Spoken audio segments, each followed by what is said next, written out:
So Dad, you've been a funeral director now for 40 years. Can you tell me about cremations? How do they work? Absolutely, perfect place to talk about cremation in our crematorium, Kapiti Crematorium. So let me take you through and show you. We have a cremation going right at the moment, so this is real time. Come with me. So this is our crematorium at Kapiti Crematorium. It's a modern hot hearth crematorium, and I'll explain that a bit later. But basically I'm standing here because the computer does it all.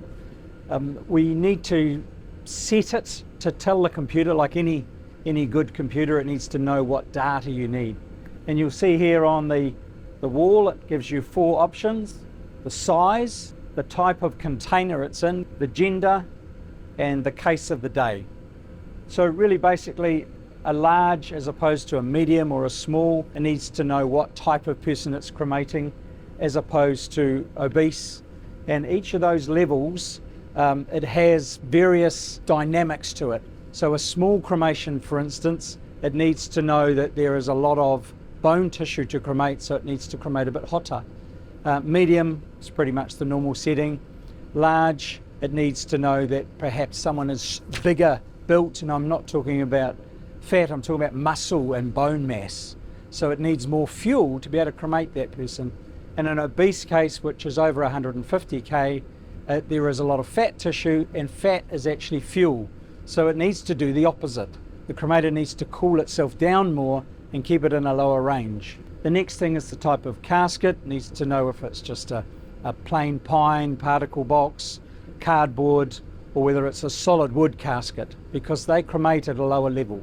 Then it needs to know male or female. Any idea why you need to know it's male or female? Bone density? No. Good idea though. No, it's to do with fat.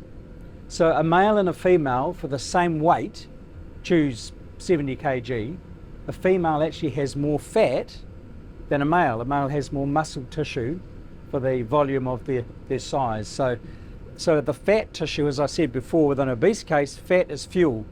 So with a woman, they actually save us some fuel. So us guys, we just use stuff up, don't we? So male or female, important. Case of the day, that's all about knowing how hot the cremator is already.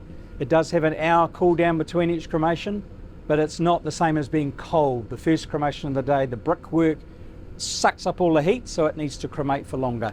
Second, shorter. Third, shorter again by a small space in time. Probably the other thing to explain in this cremation process, like I said, it is computerized. Once we've set it, we set and forget, and the computer adjusts it, literally adjusts it as we go. So we might set the time for 2.5 hours, but it might change that time and make it 2 3/4 or 2 1/4. We can also grab our smartphone. We just literally take out our app, get that out of my pocket, turn on your phone, preheat the machine, because it does need to warm up before we get here. So the cremation process, you literally don't put the casket in and then turn it on. You preheat the machine first. The other little thing about, I said I'd talk about hot hearth and cold hearth. A lot of the old cremators, like you see on the movies, it's just one big concrete table, if you like, and the flames come out. Ours doesn't work that way. Ours heats the bottom chamber.